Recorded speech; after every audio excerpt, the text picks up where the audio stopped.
আমরা আমাদের টপিকের নামটা লিখে নিই এখানে ছোট করে, এনট্রপি। আমরা এনট্রপি দিয়ে স্টার্ট করব। তো এনট্রপি জিনিসটা কি? এক কথায় এনট্রপিকে বলা যায় যে বিশৃঙ্খলার পরিমাপ। আমরা তো জানি যে তাপ হচ্ছে অণুপরমাণুর যে র্যান্ডম কাইনেটিক এনার্জি বা গতিশক্তি তার সাথে রিলেটেড।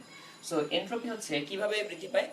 যখনই একটা উত্তপ্ত বস্তুর সংস্পর্শে একটা শীতল বস্তু আসে, তার মানে ওই উত্তপ্ত বস্তুর তুলনায় শীতল, তখন কি হয়, ওই উত্তপ্ত বস্তু অর্থাৎ যার তাপমাত্রা বেশি সে কম তাপমাত্রার বস্তুকে কিছুটা তাপ দিয়ে দেয়। তো এইভাবে তাপ ট্রান্সফার হয়। তাহলে তাপ ট্রান্সফার করলে কি হলো, একটা বস্তু থেকে এই আণবিক গতিশক্তি অন্য একটা বস্তুতে ট্রান্সফার হচ্ছে। তাহলে এই আণবিক গতিশক্তির পরিমাণ যত বেশি আমরা বলি যে এনট্রপি তত বেশি। তো তাহলে এনট্রপিটা ট্রান্সফার হয় কিভাবে? এই আণবিক গতিশক্তি ট্রান্সফারের মাধ্যমে। তাহলে যে কিছুটা তাপ হারাচ্ছে তাহলে তার এনট্রপি কিন্তু কিছুটা কমে যাচ্ছে, আর যে একটু তাপ পেয়ে যাচ্ছে তার এনট্রপি খানিকটা বেড়ে যাচ্ছে। কিন্তু মোটের উপর এনট্রপি বাড়তে থাকে। এই ব্যাপারটা আমি একটু ব্যাখ্যা করি যে মোটের উপর কেন সবসময় এনট্রপি বাড়ে। যখনই হিট ট্রান্সফার হয় তখনই হচ্ছে এনট্রপি বাড়তে থাকে। তাহলে হিট ট্রান্সফার হলেই কেন এনট্রপি বাড়তে থাকে আমরা একটু দেখি জিনিসটা। তাহলে একটু দেখো, ধরো এখানে হচ্ছে এক বালতি গরম পানি। তাহলে এই বালতির মধ্যে গরম পানি ধোয়া উঠতেছে এরকম করে। তো এটার তাপমাত্রা অনেক বেশি। তো ধরা যাক এর টেম্পারেচার হচ্ছে T1। তো আমরা এর মধ্যে ধরো ছেড়ে দিব হচ্ছে ঠান্ডা কিছু। ধরা যাক একটা ঠান্ডা স্টিলের বল। এই স্টিলের বলটা হচ্ছে ঠান্ডা, এর টেম্পারেচার হচ্ছে কম। এই টেম্পারেচার আমরা ধরে নিচ্ছি T2। তাহলে T1 কিন্তু বেশি, T1 বেশি তাপমাত্রা আর T2 হচ্ছে কম তাপমাত্রা। এদেরকে যদি আমি তাপীয় সংস্পর্শে আনি, তার মানে ধরো এই বলটাকে আমি বালতির ভিতরে ফেলে দিলাম, তাহলে কি হবে, এই গরম পানি হচ্ছে এই ঠান্ডা বস্তুটাকে তাপ দিবে। তাহলে এই যে এই ঠান্ডা স্টিলের বলটা এটা হচ্ছে গরম পানির মধ্যে পড়ে আস্তে আস্তে গরম হতে শুরু করবে। তাহলে দেখো ও কি করবে, ও গরম পানি থেকে আস্তে আস্তে তাপ নিয়ে নিচ্ছে। তাহলে গরম পানি এখানে তাপ হারাচ্ছে। ধরা যাক খুবই ক্ষুদ্র একটা সময়ের জন্য আমরা ধরো ডেল্টা টি টাইম নিলাম। এই ডেল্টা টি টাইম হচ্ছে গরম পানি কতটুকু তাপ হারায়। ধরে নেই গরম পানি তাপ হারাচ্ছে হচ্ছে ডিকিউ। গরম পানি ডিকিউ পরিমাণ তাপ হারাচ্ছে। তাহলে গরম পানি থেকে ডিকিউ পরিমাণ তাপ কমে গেল। তাহলে এনট্রপির সংজ্ঞাটা হচ্ছে ডিকিউ বাই টি। তাহলে ওর টেম্পারেচার কত, T1। তাহলে গরম পানি থেকে এতটুকু এনট্রপি কমে যাবে। এটাকে আমরা বলবো গরম পানির এনট্রপির হ্রাস। এবার দেখা যাক এই যে স্টিলের বল তার এনট্রপির বৃদ্ধিটা কত। তাহলে এই স্টিলের বল যখন তাপ নিবে ওর এনট্রপি বেড়ে যাবে। তাহলে ও যতটুকু তাপ দিল স্টিলের বল ততটুকুই তাপ নিবে। তাহলে ও নিবে প্লাস ডিকিউ। আর ওর টেম্পারেচার কত, T2। তাহলে আমরা T2 দিয়ে ভাগ করলাম। তাহলে এই দুইটা অনুপাতের মধ্যে দেখো তো কে বড় কে ছোট। এখানে যেহেতু এই T1 গ্রেটার দেন T2, তার মানে এই T1টা বড়, তাহলে এই অনুপাতের মানটা হয়ে যাবে ছোট। তাহলে এনট্রপি হ্রাসের পরিমাণ যতটুকু এনট্রপি বৃদ্ধির পরিমাণ কিন্তু তার চেয়ে বেশি। কারণ এই ডিকিউ কিন্তু দুই জায়গায় সেম, বা T2 এর পরিমাণটা কিন্তু ছোট। তাহলে এই দুই অনুপাতের মধ্যে এই অনুপাতটা হচ্ছে ছোট আর এই অনুপাতটা হচ্ছে বড়। তাহলে আমরা যদি এই দুটাকে যোগ করি মোটের উপর কিন্তু পজিটিভ পাবো। যেহেতু মোটের উপর পজিটিভ পাবো, তাহলে যেহেতু মোটের উপর পজিটিভ পাচ্ছি তার মানে এনট্রপির পরিমাণ কি বৃদ্ধি পায়।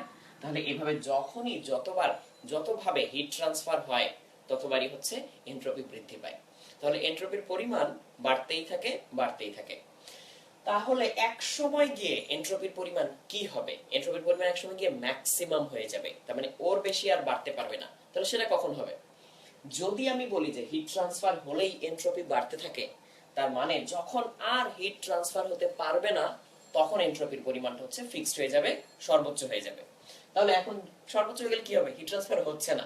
হিট ট্রান্সফার হচ্ছে না মানে কি, সবাই আসলে মোটামুটি সমান তাপমাত্রায় চলে আসলে এই কাণ্ডটা ঘটবে যে কেউ আর কাউকে হিট দিতেও পারবে না নিতেও পারবে না। যদি দিতে বা নিতে না পারে তাহলে কি হবে, হিটের ট্রান্সফার না হলে কার্নো ইঞ্জিন কাজ করবে না। তো কার্নো ইঞ্জিন তো হচ্ছে আদর্শ ইঞ্জিন, কার্নো ইঞ্জিন যদি কাজ না করে অন্য কোন ইঞ্জিনও কাজ করবে আমরা এক্সপেক্ট করতে পারি না। তার মানে তখন আমরা শক্তির রূপান্তর ঘটাতে পারবো না, তাপ শক্তি থেকে আর আমরা যান্ত্রিক শক্তি পাবো না। তো এই ঘটনাটাকে বলা হয় যে মহাবিশ্বের তাপীয় মৃত্যু, thermal death of the universe. যখন এরকম সব সমান তাপমাত্রায় চলে আসবে তখন হচ্ছে আমরা শক্তি থাকবে, হ্যাঁ ইউনিভার্সের শুরুতে যত শক্তি ছিল তখনও মোটামুটি ততটুকুই শক্তি থাকবে, কিন্তু ওই শক্তি আমরা ব্যবহার করতে পারবো না, কারণ আমরা শক্তিটাকে ট্রান্সফার করতে পারবো না। আমরা সবসময় কিন্তু শক্তি ব্যবহার করেছি ট্রান্সফার করার মাধ্যমে। যেমন ইঞ্জিন কি করে, ইঞ্জিনে আমরা তেল ঢালি, তেল দিয়ে ইঞ্জিন চলে, ইঞ্জিন চললে এখান থেকে আমরা মেকানিক্যাল এনার্জি পাই। তাহলে তেল পড়ানোর ফলে তৈরি হয় তাপ শক্তি, সেই তাপ শক্তি থেকে কি করি আমরা মেকানিক্যাল এনার্জি পাই।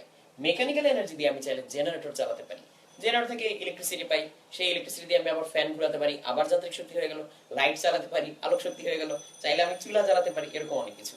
কিন্তু সব ক্ষেত্রেই দেখো কাজ করতে গেলে আমাকে শক্তিটাকে কোনোভাবে ট্রান্সফর্ম করতে হয়, শক্তি বিভিন্নভাবে রূপান্তর করতে হয়। তো তাপীয় মৃত্যু যখন হয়ে যাবে তখন আমি হচ্ছে আর শক্তি রূপান্তর করতে পারবো না, আর রূপান্তর করতে পারবো না বলে ওই শক্তি আর আমি ব্যবহার করতে পারবো না। তো মানে কি ডেঞ্জারাস ব্যাপার স্যাপার দেখাচ্ছে, শক্তি থাকবে কিন্তু আমি ব্যবহার করতে পারবো না। তাহলে আসো এন্ট্রপি নিয়ে আমরা আরো কিছু অঙ্কে যাই, আমরা কিছু প্রবলেম দেখি।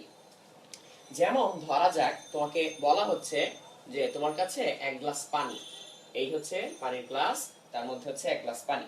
তাহলে এই এক গ্লাস পানির ভর দিয়ে দেওয়া, মনে করো এখানে বলা 500 গ্রাম পানি, তাহলে আমি লিখলাম 500 গ্রাম ওয়াটার, বা তুমি লিখতে পারো হাফ কেজি, 500 হাফ কেজি।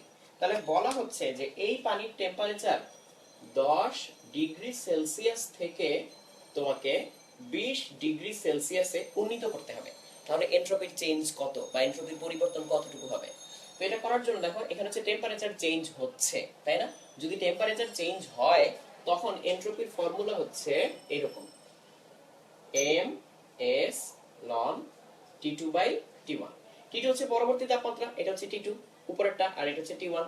কিন্তু T2 আর T1 কিন্তু কেলভিনে নিতে হবে, ডিগ্রি সেলসিয়াসে রাখলে কিন্তু হবে না। তাহলে আমরা একে একে মানগুলো বসাই। এম হচ্ছে পানির ভর, পানির ভর হচ্ছে হাফ কেজি, আমি বসাচ্ছি 0.5।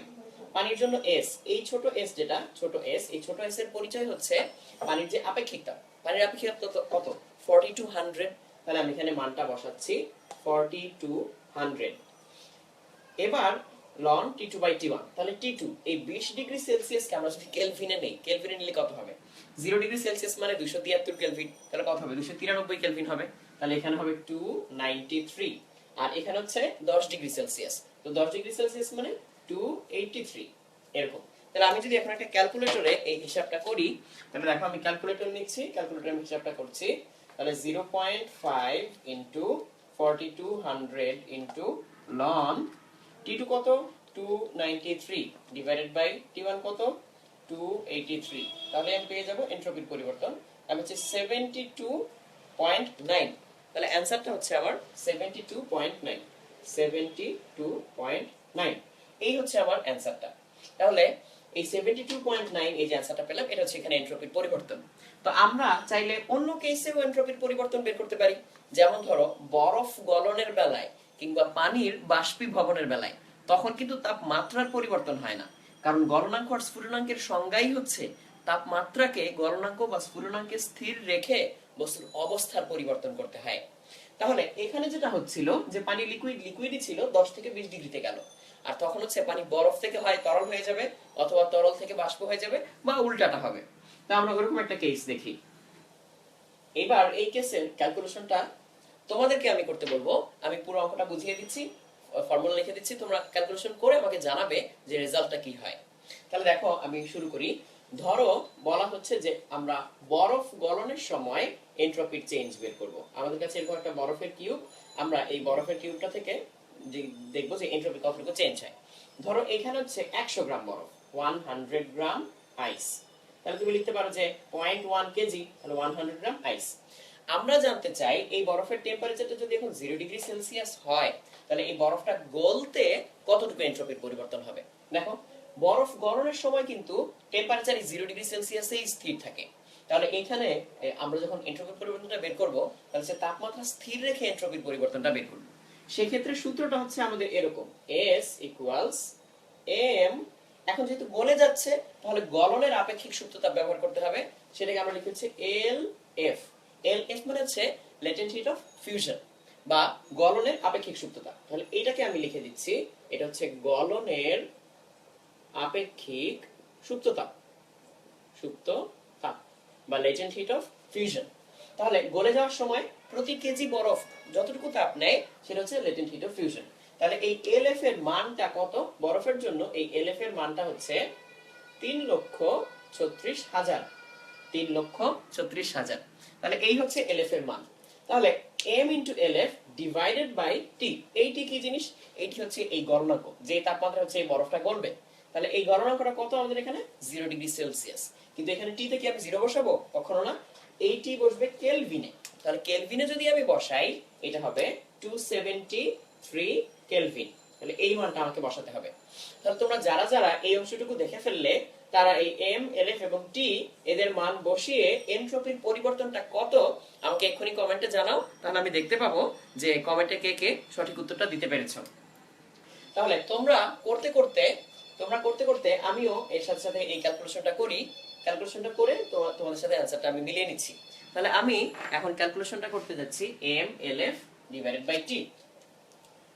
তাহলে দেখো এম হচ্ছে আমাদের 100 গ্রাম বা 0.1, আর এলএফ হচ্ছে আমাদের ইনটু এলএফ 3,36,000। ওকে, এই মানটা আমরা পেয়ে গেলাম, এই মানটা হচ্ছে 33600। এইবার এটাকে টি দিয়ে ডিভাইড করো, টি হচ্ছে 273 ডিভাইডেড বাই 273, তাহলে অ্যান্সারটা আসবে 123। তো আমি কমেন্টে দেখতে চাচ্ছি যে কে কে সঠিক উত্তরটা দিতে পেরেছো। তো অ্যান্সারটা হচ্ছে 123, আমি এখানে লিখে দিচ্ছি অ্যান্সারটা হচ্ছে 123.07। এইটুকু আমরা চাইলে বাদ দিতে পারি, তাহলে আমাদের অ্যান্সার হচ্ছে আসলে 123। তাহলে 123 যারা যারা অ্যান্সার দিতে পেরেছো, আমি দেখতে পাচ্ছি মাসুদ রানা, তারপর সানি, আব্দুল্লাহ আল মামুন, তোমরা সবাই খুব সুন্দর করে একেবারে দশমিক পর্যন্ত 123.07 এই অ্যান্সারটা দিতে পেরেছো। যারা যারা দিতে পেরেছো তাদেরকে অসংখ্য ধন্যবাদ। আর যাদের অ্যান্সার মিলেনি, আমি অবশ্য দেখতে পাচ্ছি প্রায় সবাই পেরেছো, যাদের অ্যান্সার মিলেছে তাদেরকে ধন্যবাদ। আর যারা পারোনি করতে এখনো, তারা মানটা বসিয়ে নাও, বসালেই এই অ্যান্সারটা পেয়ে যাবে। তাহলে আমাদের এনট্রপি থেকে এই ধরনের অঙ্কগুলো আসবে। তো আমরা এনট্রপি থেকে এরপর পরবর্তী টপিকে চলে যেতে পারি। আমরা এখন কিছুক্ষণ স্থির তড়িৎ নিয়ে আলোচনা করব। তাহলে আমরা স্থির তড়িৎ নিয়ে আলোচনা করার আগে আমাদের টপিকটা লিখে নিই একটু। স্থির তড়িৎ। স্থির তড়িতে আমরা কি কি বিষয় দেখব? ধরা যাক তড়িৎ ক্ষেত্রের যে প্রাবল্য, তড়িৎ ক্ষেত্রের প্রাবল্য এই জিনিসটা কিভাবে কাজ করে, কিংবা তড়িৎ ক্ষেত্রের প্রাবল্য নির্ণয় করতে চাই কোন একটা পয়েন্টে, তখন কিভাবে কাজ করতে হবে, কিংবা বিভব নির্ণয় করতে চাই, অথবা চার্জ আনলে যে কৃত কাজ হয় সেই কৃত কাজের হিসাব করতে চাই, এই ধরনের কাজ নিয়ে আমরা এখন দেখব। তাহলে দেখো, আমরা প্রথমে তড়িৎ ক্ষেত্রের প্রাবল্যে আসি। তড়িৎ ক্ষেত্রের প্রাবল্যের ফর্মুলা হচ্ছে, যদি আমরা কেন্দ্রীয় চার্জ বা ক্ষেত্র সৃষ্টিকারী আধানটা জানি। ক্ষেত্র সৃষ্টিকারী আধান মানে হচ্ছে যে চার্জের কারণে আশেপাশে তড়িৎ ক্ষেত্রটা সৃষ্টি হয়, এটা হচ্ছে ক্ষেত্র সৃষ্টিকারী আধান। তাহলে এটা হচ্ছে আমাদের ক্যাপিটাল কিউ। সেখান থেকে আমরা নির্দিষ্ট দূরত্বে যাচ্ছি, ধরো আমাদের দূরত্ব হচ্ছে আর, এই নির্দিষ্ট আর দূরত্বে আমরা জানতে চাই তড়িৎ ক্ষেত্রের প্রাবল্য কত। তাহলে এই পয়েন্টে তড়িৎ ক্ষেত্রের যে প্রাবল্য হবে ই, সেই ই এর ইকুয়েশন হচ্ছে 1/4πε0 q/r², এরকম। এই হচ্ছে আমাদের সূত্র। এখন এই সূত্র দিয়ে তো আমরা কেবল মানটা বের করলাম। তাহলে আমরা কেবল মানটা বের করলাম যে এখান থেকে আর দূরত্বে তড়িৎ ক্ষেত্রের প্রাবল্য কত। তো এর দিক কোন দিকে হবে? যদি এই সেন্ট্রাল চার্জ পজিটিভ হয়, তাহলে এর দিক হবে বাইরের দিকে, কারণ টেস্ট চার্জ আমরা জানি তা হয় পজিটিভ। তাহলে পজিটিভ পজিটিভকে বিকর্ষণ করে বাইরে ঠেলে দিবে, তাহলে তড়িৎ ক্ষেত্রের দিক হবে বাইরের দিকে। আর টেস্ট চার্জ যদি হয় নেগেটিভ, তাহলে এটা টেস্ট চার্জ এখনো পজিটিভ থাকবে, টেস্ট চার্জ সেন্ট্রাল চার্জ যদি হয় নেগেটিভ, তাহলে এই নেগেটিভ কিন্তু টেস্ট চার্জকে অর্থাৎ পজিটিভ চার্জকে আকর্ষণ করবে, তখন তড়িৎ ক্ষেত্রের প্রাবল্যের দিকটা হবে এদিকে। তাহলে সোজা কথায় একবারে বলতে গেলে হবে, যদি সেন্ট্রাল চার্জ হয় পজিটিভ, তখন তড়িৎ ক্ষেত্রের প্রাবল্য হবে বাইরের দিকে। আর যদি সেন্ট্রাল চার্জ হয় নেগেটিভ, তখন তড়িৎ ক্ষেত্রের প্রাবল্য হবে ভিতরের দিকে। তো তোমরা যারা এই ভিডিওটা এই মুহূর্তে দেখছো, তোমরা এই ভিডিওটাকে এখনই শেয়ার করতে পারো, তাহলে তোমার অন্য বন্ধুরাও আমাদের সাথে এই লাইভ ক্লাসটাতে জয়েন করতে পারবে। তো দেখো, আমরা এখন এই জিনিসটা নিয়ে নিয়ে একটু হিসাব নিকাশ করি। তো আমরা ধরো এরকম একটা সিচুয়েশন কল্পনা করি যে এই সূত্র দিয়ে আমরা মানটা বের করতে চাই যে একটা পয়েন্টে তড়িৎ ক্ষেত্রের প্রাবল্য কত। ধরা যাক সিচুয়েশনটা এরকম যে এখানে একটা চার্জ, এটা একটা চার্জ, এটা ধরা যাক পজিটিভ চার্জ। তাহলে আমরা লাল কালি দিয়ে পজিটিভ চার্জ বোঝাচ্ছি, এই হচ্ছে আমাদের পজিটিভ চার্জ। তাহলে এই পজিটিভ চার্জের মান কত? ধরা যাক 9 কুলম্ব। এবার আমরা হচ্ছে অন্য আরেকটা চার্জ নিব, ধরা যাক একটা নেগেটিভ চার্জ নিব। আমরা ধরলাম এই হচ্ছে আমাদের নেগেটিভ চার্জ। নেগেটিভ চার্জটা হচ্ছে এরকম। তাহলে এই নেগেটিভ চার্জের মানটা ধরা যাক আমরা ধরে নিলাম 5 কুলম্ব। এবার এই দুই চার্জ থেকে একটা নির্দিষ্ট দূরত্বে আমরা বের করতে চাই তড়িৎ ক্ষেত্রের প্রাবল্যের মানটা কত। তাহলে দেখো, আমরা ধরে নিচ্ছি এখান থেকে কিছু দূর গেলাম, আবার এই চার্জ থেকে কিছু দূর গেলাম, এবং এই দূরত্ব দুইটা কিন্তু পরস্পর লম্ব। তাহলে দেখো, এই দূরত্বটা আমি ধরে নিলাম 5 মিটার, আর এই দূরত্বটা ধরে নিলাম 4 মিটার। আমি জানতে চাই এই পয়েন্টে তড়িৎ ক্ষেত্রের প্রাবল্য কত। তাহলে এই পয়েন্টে তড়িৎ ক্ষেত্রের প্রাবল্য জানতে গেলে আমাকে কি করতে হবে? আমি প্রথমে এই 9 কুলম, তাহলে এই যে এই +9 কুলম থেকে 5 মিটার দূরত্বে বের করব তড়িৎ ক্ষেত্রের প্রাবল্য কত এবং কোন দিকে। তারপর এই -5 কুলম থেকে বের করব তড়িৎ ক্ষেত্রের প্রাবল্য কোন দিকে এবং কতটুকু। তারপর এই দুইটাকে আমরা ভেক্টর পদ্ধতিতে যোগ করব। তাহলে ভেক্টর সাম করলে আমি পেয়ে যাব টোটাল তড়িৎ ক্ষেত্র বা ইলেকট্রিক ফিল্ড কোন দিকে হবে। তাহলে সবাই একটু খেয়াল করো, আমরা এই অঙ্কটা এখন করতে যাচ্ছি। তাহলে দেখো, প্রথম কথা, এই +9 কুলম এটা কি পজিটিভ চার্জ, তাহলে এর জন্য এই পয়েন্টে তড়িৎ ক্ষেত্রের প্রাবল্য হবে বাইরের দিকে। তার মানে এই দিক বরাবর একটা তড়িৎ ক্ষেত্রের প্রাবল্য পাবো। তার মান কত? মানটা হচ্ছে আমি এই সূত্র দিয়ে বের করতে পারি, 1/4πε0। সেন্ট্রাল চার্জ এখানে কত? 9, আর তোর এই দূরত্বটা কত? 5, তাহলে এখানে দিব 5 স্কয়ার। তাহলে এরকম। তো এইটুকুর মান হচ্ছে 9 × 10⁹। তাহলে আমি যদি মান বসাই 9 × 10⁹ ইনটু 9/5 স্কয়ার, তাহলে এই মানটা আমি এখন ক্যালকুলেটরে বের করে নিচ্ছি। তাহলে দেখো, আমি লিখে নিচ্ছি 9 × 10⁹ ইনটু 9 ডিভাইডেড বাই 25। আমার মানটা চলে আসলো 3.24 × 10⁹। তাহলে এই জিনিসটা আমি একটু লিখে নিই। এই মানটা চলে আসলো 3.24 × 10⁹। তাহলে এই দিক বরাবর আমাদের মানটা হচ্ছে 3.24 × 10⁹। এটা হচ্ছে এই দিক বরাবর। এবার এই মাইনাস চার্জে আসি, -5 কুলম। এখানে কি হচ্ছে? -5 কুলম, ওতে নেগেটিভ চার্জ। তাহলে নেগেটিভ চার্জ হলে ওর তড়িৎ ক্ষেত্রের প্রাবল্য হবে এদিকে, নিজের দিকে, ওর নিজের দিকে। তাহলে এই দিক বরাবর আমরা একটা তড়িৎ ক্ষেত্রের প্রাবল্য পাবো, এই দিক বরাবর পাবো। এবার ওর মানটা বের করে ফেলি। তাহলে ওর মানটাই বের করতে গেলে আমার একই সমীকরণ ব্যবহার করতে হবে, শুধুমাত্র চার্জের মান এবং দূরত্বের মানটা ভিন্ন। তাহলে আমি একবারে লিখে ফেলি 9 × 10⁹ ইনটু সেন্ট্রাল চার্জ এবার কত? 5। আমরা এখানে কিন্তু মাইনাসটা বসাচ্ছি না, এখানে শুধু মানটা বসাচ্ছি আমরা, ডিভাইডেড বাই দূরত্ব স্কয়ার। 4 স্কয়ার হলে 16 হয়। তাহলে এই মানটা আমি আবার ক্যালকুলেটরে বের করে নিচ্ছি। দেখো, 9 × 10⁹ ইনটু 5 ডিভাইডেড বাই 16। তাহলে এই 16 বসিয়ে দিলাম, পেয়ে যাচ্ছি আমরা 2.8 × 10⁹। তাহলে আমার এই মানটা হচ্ছে 2. আমি এদিকে একটু বড় করে লিখি, 2.8 × 10⁹। তাহলে একটা তড়িৎ ক্ষেত্র পাচ্ছি আমি এদিকে 3.24, আর একটা পাচ্ছি হচ্ছে এদিকে 2.8, এই দুইটা। তাহলে এদের লব্ধি কোন দিকে কাজ করবে? দেখো, আমরা যদি ভেক্টর সাম মনে করে থাকি তাহলে একটু দেখো, এদিকে এই আয়তক্ষেত্রের যে কর্ণ হবে, অর্থাৎ সামান্তরিকটার যে কর্ণ হবে ডায়াগোনাল, এই ডায়াগোনাল বরাবর হচ্ছে আমাদের লব্ধি। এবার এসে আমরা এই লব্ধিটা বের করে ফেলি। দেখো, এই ভেক্টর আর এই ভেক্টর এরা পরস্পর 90 ডিগ্রিতে। তাহলে আমরা একবারে এই জিনিসটার মান বের করে ফেলতে পারি। ধরো এর নাম দিলাম আমরা ই। তাহলে এই ই এর মান আমরা এইভাবে বের করে ফেলতে পারি, ই ইকুয়ালস √, দেখো এই মানটা আর এই মানটা আমি বসিয়ে দিচ্ছি। একটা হবে হচ্ছে 3.24 × 10⁹ হোল স্কয়ার, প্লাস আরেকটা হবে 2.8 × 10⁹ হোল স্কয়ার। তাহলে এই হচ্ছে আমাদের রেজাল্ট, যে আমাদের মূল বা লব্ধি তড়িৎ ক্ষেত্র কতটুকু হবে। তাহলে এই হচ্ছে আমাদের লব্ধি তড়িৎ ক্ষেত্রের মান। চাইলে এটা আমরা ক্যালকুলেটরে হিসাব করে বের করতে পারি। তাহলে ক্যালকুলেটরে আমি হিসাব করে একটু পরে বের করব, বাট তার আগে আরেকটা কথা, এই অ্যাঙ্গেলটাও কিন্তু আমার জানা লাগবে। এই অ্যাঙ্গেলটা ধরা যাক, এই অ্যাঙ্গেলটা আমি অন্য একটা কালিতে দেখাই। এই যে এই অ্যাঙ্গেলটা আমাদের জানা লাগবে। এই অ্যাঙ্গেলটা ধরে নিচ্ছি আমি থিটা। তাহলে যেহেতু থিটা আমি লিখলাম, তাহলে থিটা ইকুয়ালস কি লেখা যায়? দেখো, থিটা ইকুয়ালস tan ইনভার্স, দেখো এটা যদি থিটা অ্যাঙ্গেল হয়, এটা হচ্ছে আমাদের লম্ব আর এটা হচ্ছে আমাদের ভূমি।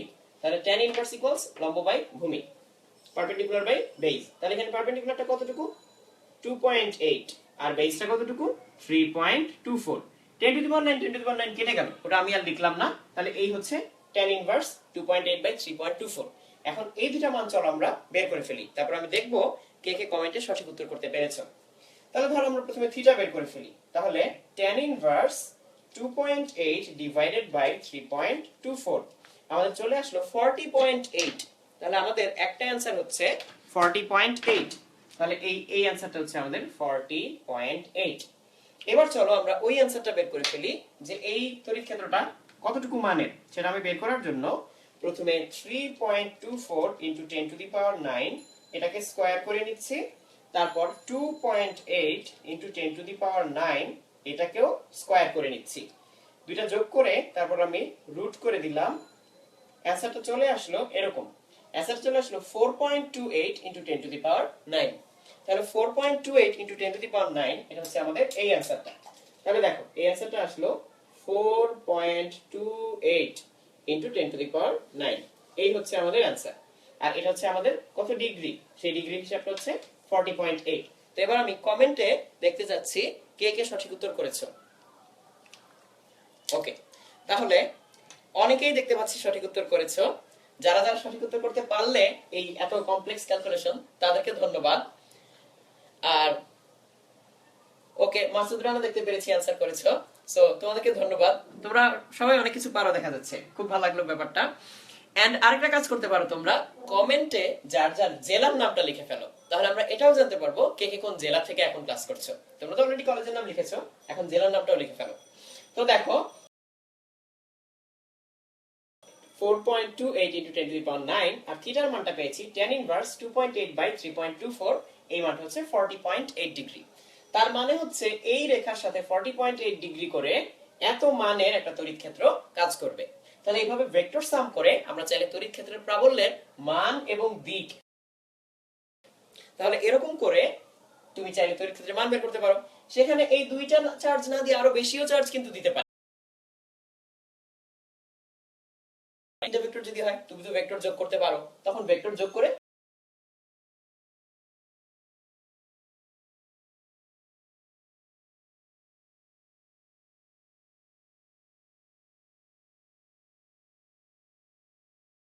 কতটুকু কৃত কাজ হয় সেই জিনিসটা দেখব। তাহলে দেখো কাজ করব এই জিনিসগুলো ঢাকা ভার্সিটিতে হচ্ছে প্রচুর আসে ছোট ছোট সূত্র, যেমন W = VQ, এটা দিয়ে হচ্ছে কতটুকু কাজ হয় সরাসরি জুলে হিসাব করা যায়, এই ধরনের অঙ্কগুলো আসে। তাহলে দেখো আমরা এই অঙ্কগুলোতে চলে যাই। তাহলে একটু দেখো, আমরা W = VQ এই ধরনের সূত্র দিয়ে কাজ করতে যাচ্ছি।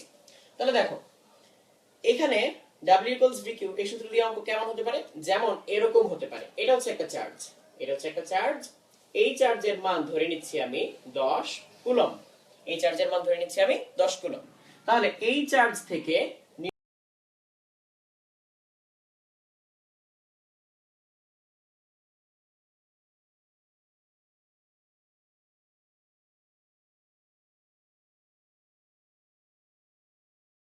অসীম দূরত্ব থেকে 1 কুলম্ব চার্জকে এই বিন্দুতে নিয়ে আসো, তাহলে কতটুকু কাজ হবে? বা 1 কুলম্ব না বলে আমি অন্য কিছু বলতে পারি, বললাম 3 কুলম্ব চার্জ এখানে নিয়ে আসো, বললাম কতটুকু কাজ হবে? দেখো তাহলে অসীম দূরত্ব থেকে 3 কুলম্ব চার্জকে কোথায় নিয়ে আসতে হবে? এই 10 কুলম্ব চার্জ থেকে 2 মিটার দূরত্বে নিয়ে আসতে হবে। তাহলে তোমাকে জিজ্ঞেস করলাম যে কতটুকু কাজ হবে, কৃত কাজ কত? তুমি অ্যানসারটা দিবে এভাবে, W = VQ। এখানে এই কিউটাকে আমি স্মল কিউ দিয়ে রিপ্লেস করে দিলাম। দেখো এর পরিচয় কি?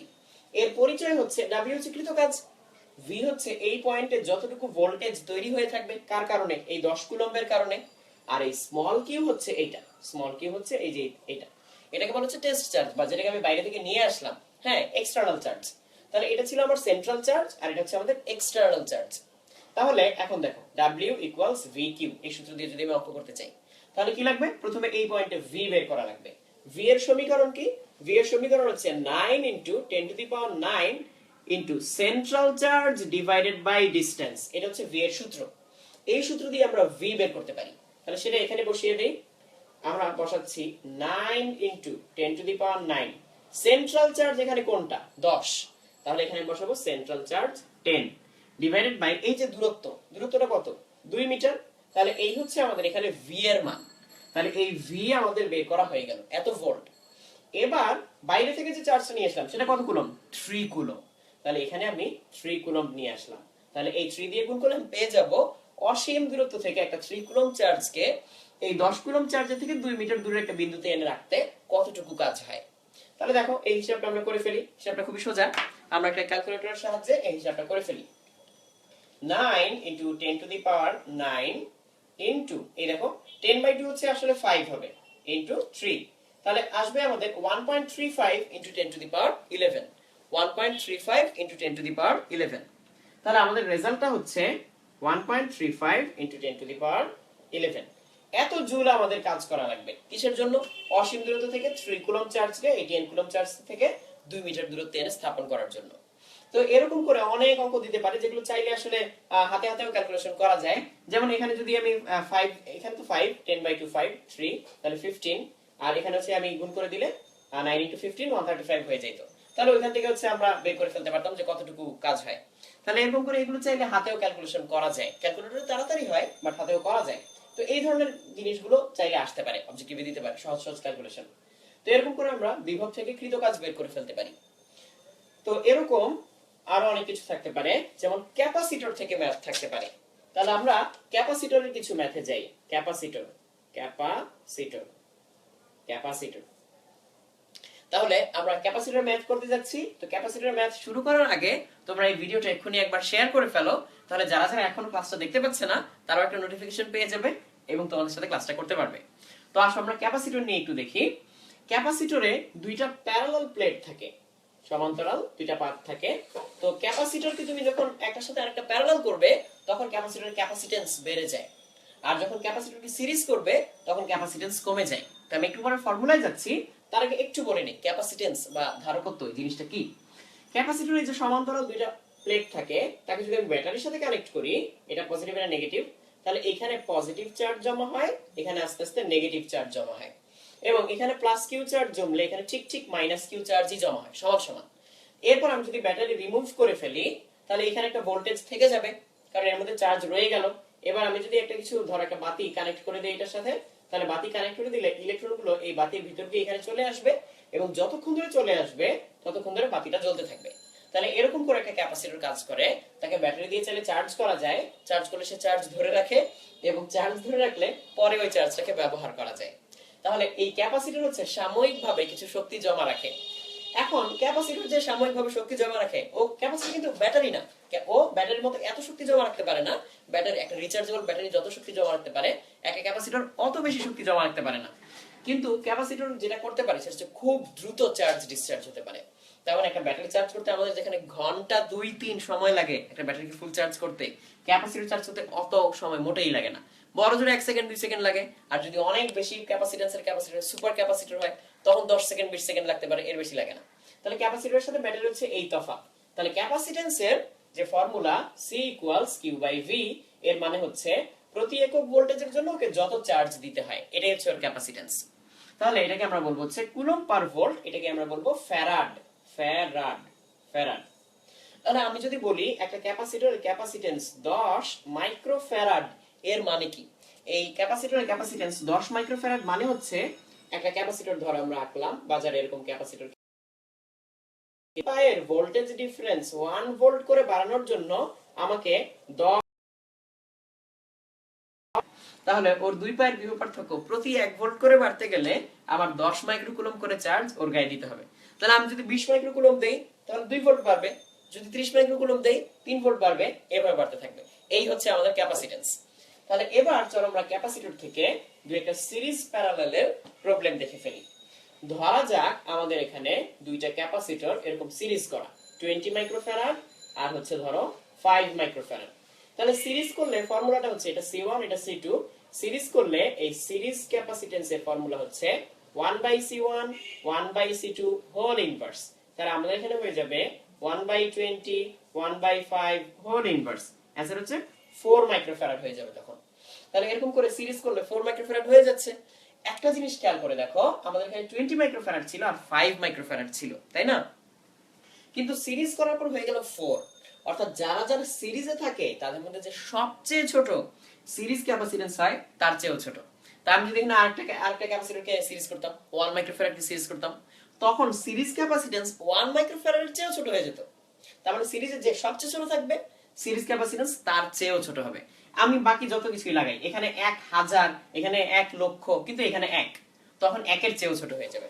তাহলে সিরিজ ক্যাপাসিটেন্স অলওয়েজ ছোট হয়। তাহলে আমরা এসো প্যারালাল ক্যাপাসিটেন্স নিয়ে একটু দেখি। প্যারালাল ক্যাপাসিটেন্সে ক্যাপাসিটেন্স অ্যাড হয়ে যায়, যোগ হয়ে যায়। তাহলে ক্যাপাসিটেন্স যদি যোগ হয় তখন আমরা সিম্পলি যোগ করে দেব, আর কিছু না। এটা হচ্ছে C1, এটা হচ্ছে আমাদের C2, এই C1 এই হচ্ছে C2। তাহলে ধরা যাক C1 হচ্ছে 5 মাইক্রোফ্যারাড আর C2 হচ্ছে 20 মাইক্রোফ্যারাড, ওই আগের মতই 5 আর 20 আমি নিলাম, এই একই কম্বিনেশন। এবার যদি আমি এটাকে প্যারালাল করি তাহলে দেখো প্যারালাল করলে অ্যাড হয়ে যাবে। প্যারালাল ক্যাপাসিটেন্স হচ্ছে কিচ্ছু না, শুধু যোগ করতে হয় C1 + C2, তাহলে আমাদের হয়ে যাবে 25 মাইক্রোফ্যারাড। তাহলে এখানে একটা বিষয় খেয়াল করে দেখো, আমাদের ছিল 5 আর 20, প্যারালাল করার পর হয়ে গেল কত 25, এখানে বড় ছিল 20, তার চেয়ে ওটা বড় না? তার মানে যাদেরকে আমি প্যারালাল করব, প্যারালাল ক্যাপাসিট্যান্স হবে তাদের চেয়েও বড়। তাহলে এইভাবে আমি যত ক্যাপাসিটর প্যারালাল করতে থাকবো, তার মধ্যে যে সবচেয়ে বড় থাকবে এই প্যারালাল ক্যাপাসিট্যান্স হবে তার চেয়ে বড়। কেন? কারণ সবগুলো যোগ করে দিয়ে আমি প্যারালাল ক্যাপাসিট্যান্সটা পেয়ে যাব। তাহলে এই হচ্ছে আমাদের প্যারালাল ক্যাপাসিট্যান্স। তাহলে আমরা এরপর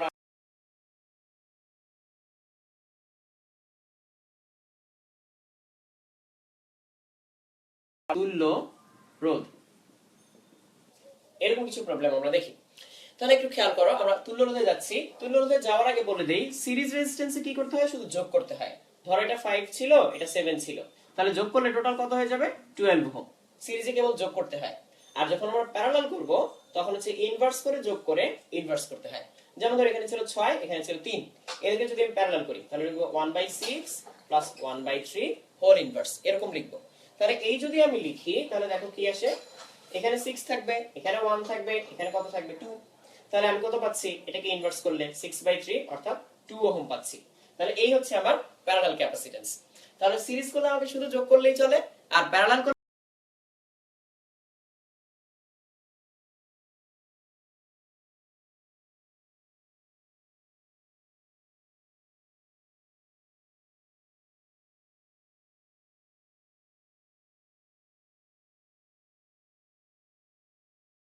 এখানে একটা রেজিস্টর, এটা হচ্ছে 5 ওহম, তার সামনে সিরিজে আরেকটা রেজিস্টর 7 ওহম।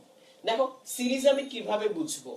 এই 5 ওহমের পর এই 7 ওহমের ভিতর দিয়ে কারেন্ট যাওয়া ছাড়া আর কোনো রাস্তা নেই। তাহলে এই 5 ওহমের ভিতর দিয়ে কারেন্ট যাওয়া মানে 7 ওহমের ভিতর দিয়ে যাবেই যাবে, সে অন্য কোনো রাস্তা নেই, তার মানে ওরা সিরিজ। তাহলে এই কানেকশনটাকে বলবো আমরা সিরিজ কানেকশন। সিরিজ কানেকশনে কি করতে হয়? জাস্ট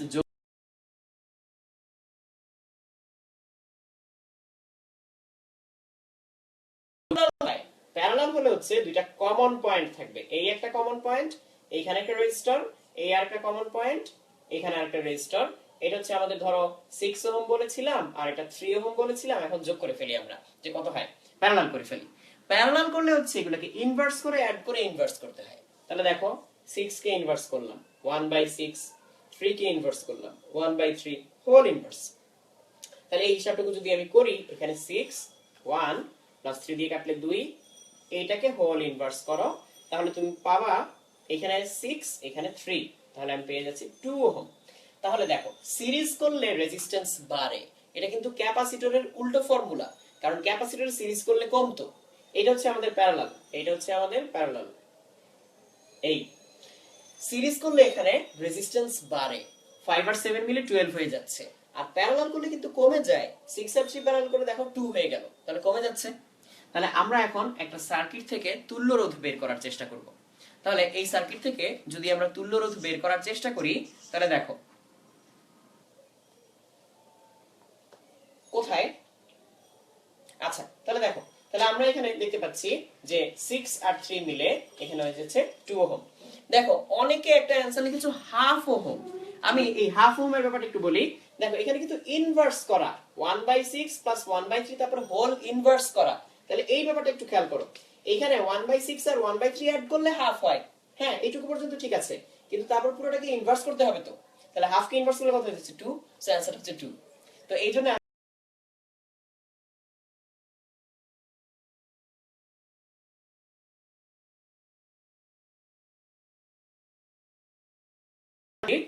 একটু দেখো,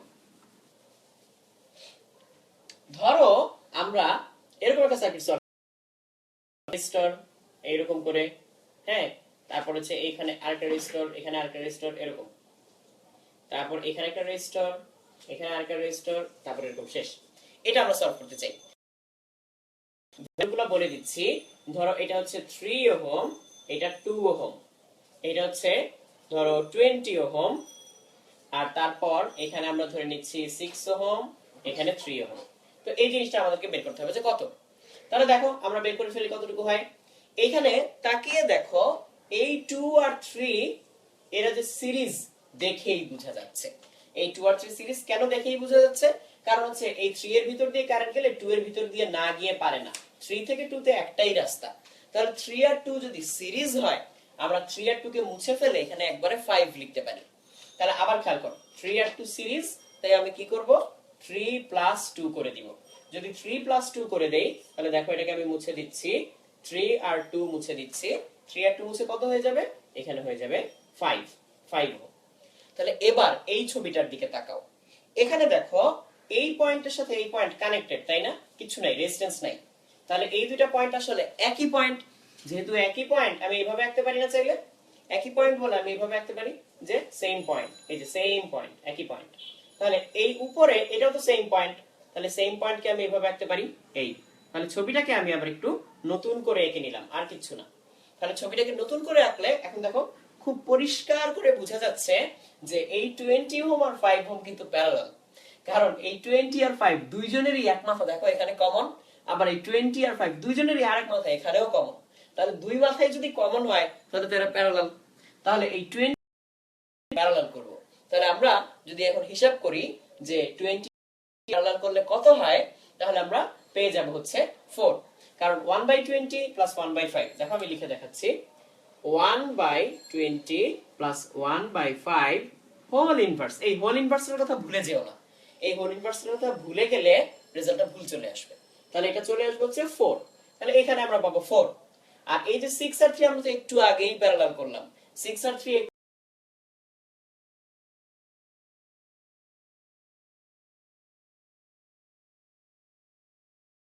এখানে আসবে 4, এখানে আসবে 2। তাহলে দেখো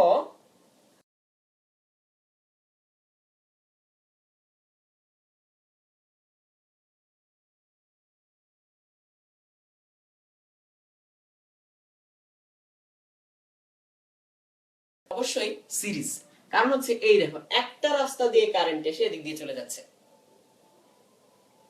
তাহলে দেখো 4 ওহম দিয়ে কারেন্ট আসলো,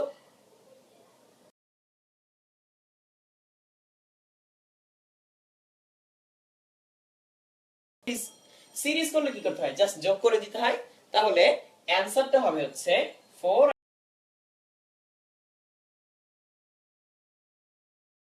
অ্যানসার। তো আশা করি এই 6 ওহম তোমরা বুঝতে পেরেছো। তো এটাই হচ্ছে আমাদের সঠিক উত্তর, 6 ওহম। যারা যারা সঠিক উত্তর দিতে পেরেছো,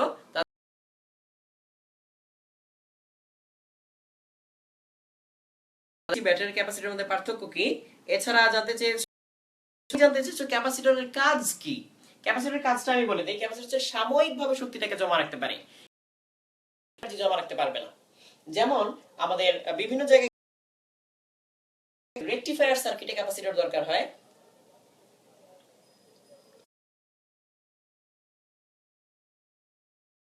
ক্যাপাসিটরকে আমরা চাইলে রেকটিফায়ার সার্কিটে ইউজ করতে পারি। কিভাবে?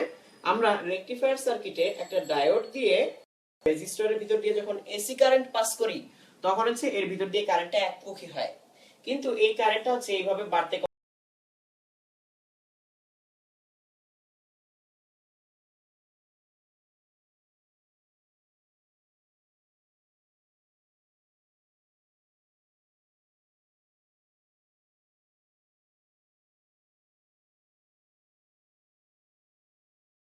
ক্যাপাসিটর লাগে, তাই ফ্যানের পিছনে একটা ক্যাপাসিটর থাকে।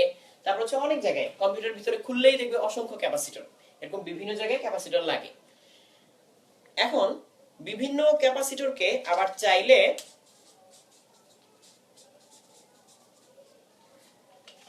ওকে, ক্যাপাসিটরের ইউজটা আমি আবার শুরু থেকে বলছি।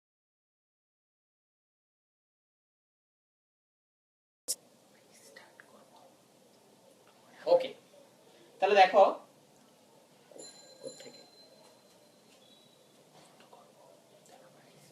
ওইটা বলে দিব। আচ্ছা, আমাদের একটু টেকনিক্যাল ডিফিকাল্টি দেখা দিয়েছে এখানে। আমরা হচ্ছে এই ভিডিওটা বন্ধ করতে যাচ্ছি এক্ষুনি, এবং করে আমরা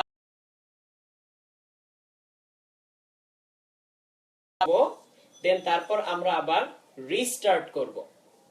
আমরা একটু পরেই ভিডিওটা রিস্টার্ট করতে যাচ্ছি। তো যারা দেখছো তারা দেখো যে আমরা এক্ষুনি স্টপ করতে যাচ্ছি, আবার তারপরে আমরা